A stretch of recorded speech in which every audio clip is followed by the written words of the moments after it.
2 Corinthians chapter 12 from verse 8. 2 Corinthians chapter 12, verse 8.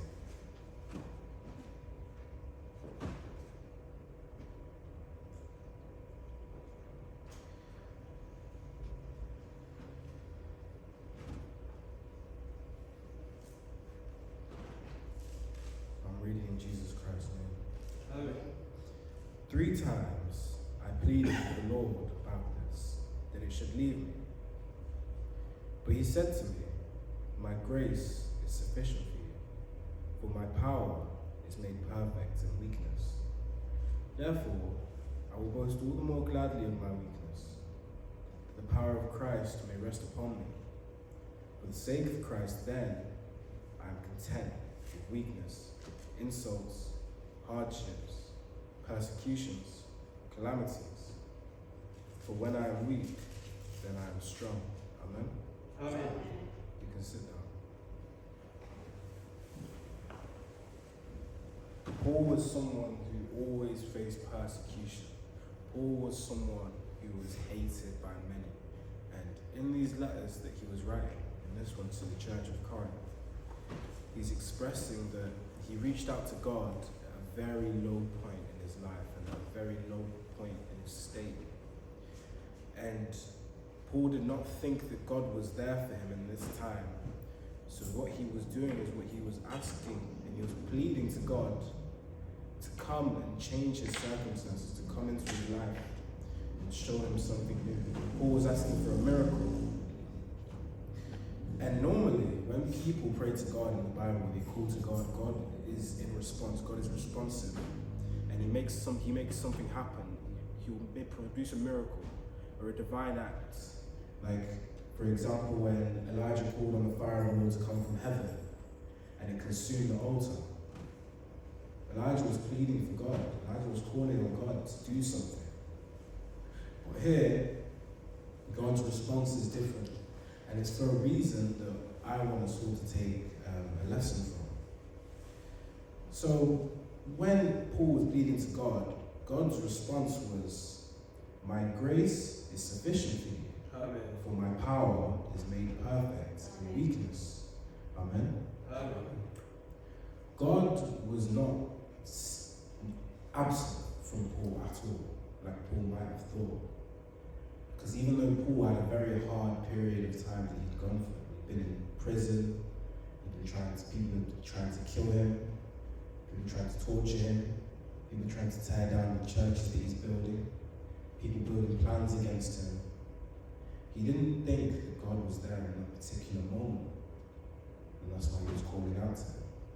But God is making it known to Paul that not only is he beside Paul this entire time, but Paul does not need anything from God right now.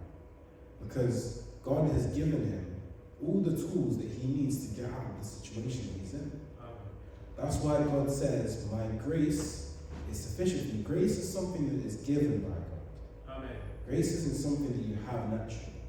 Paul has had the grace. Paul is not acknowledging that he has the grace, but he's had it.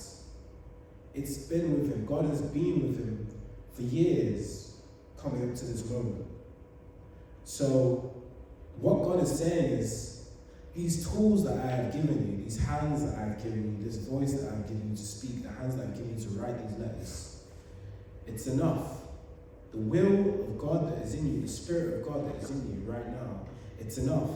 Amen. And he said, he's making it known that it's not about weakness. It's not about being at a low point in your life that the grace is absent or present. The grace of God is with you throughout every segment of your journey. And that reinforces and goes back to the things that we talk about the Bible and the idea of a Christian journey, that God is with you from the start to the finish, regardless of whether he's with you at the high points, the middle points, the low points, the lowest points. The grace is always there. Amen. So what God is trying to tell Paul is that he does not need anything more than what he has. And even in his weakness, because he has that favor from God, and because he has God on his side and God is with him, he's no weaker than when he's strong. So that's why he says in verse 10, for the sake of Christ, then I am content with weakness, insults, hardships, persecutions and calamities. For when I am weak, then I am strong. Amen.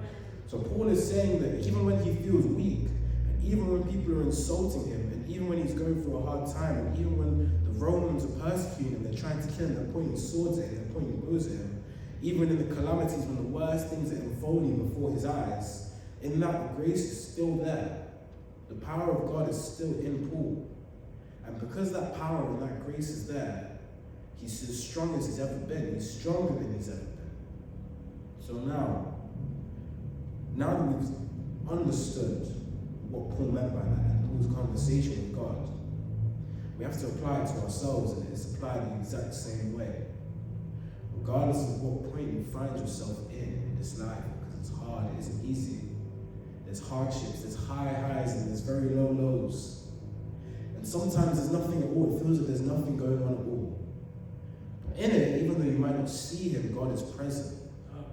Whether it's in the form of his grace, but that grace is inside us. Amen. So when you face adversity, and that is the time that you might feel like that grace is not with you, God is saying that what he's given you is sufficient. Amen. He doesn't need to show you a miracle. He's already shown you miracles. He shows you miracles every day. He doesn't need to show you something new. You might be asking God, show me something new, do something new for me in my life. He doesn't need to do that, because he's telling you now today in this book that you are sufficient. I've given you more than enough to deal with the situation you're in. So now it's a matter of responsibility and initiative. You need to find it in yourself to go about and manage your problems accordingly, in a sensible way, in a meaningful way, and in a responsible way that you can demonstrate that you didn't need anything more from God, because that's just confirming what he's telling you. It's like when you have to learn to ride a bike. You ride a bike with stabilizers on the back of the wheels. You can try, you can push, but eventually you don't need stabilizers. God doesn't need to push you around. God doesn't need to give you miracles, because he spent so much time teaching you how to ride that bike. He says the skills are in you already. I don't need to show you how to ride a bike, because I've already implanted that skill in you. I've already implanted those qualities in you. Now it's for you to go and ride your bike all around the world wherever you want. I've given you the skill. You don't need me to show you anything new. That is what God is saying to Paul, and that is what he's saying to us today. Amen. You don't need a miracle.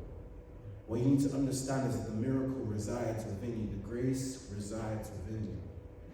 And with these principles, it's easy to get through harder times, because you see that God is with you in every single angle, shape, or form.